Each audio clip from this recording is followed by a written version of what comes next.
Welcome back to my video. आज हामी जान लागेको छ मेलामा। कस्तो होला सुनकोशी मेला हेर्नलाई गाइज, अनि मजा आउँछ।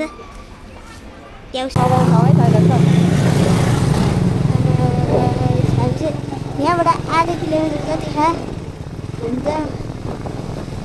अब के भयो यस्तै चिन्ता छैन गाइज। काठमाडौँ सक्कच के बाद हम पुग गए अपने लोकेशन में। नाच्य नाच्य नाच्य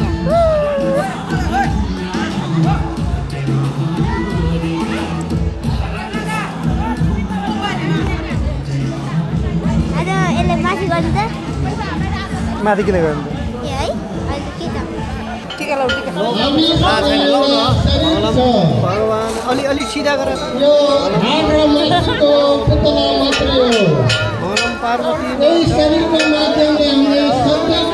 लौ लाइहालौँ ल बटाबट ल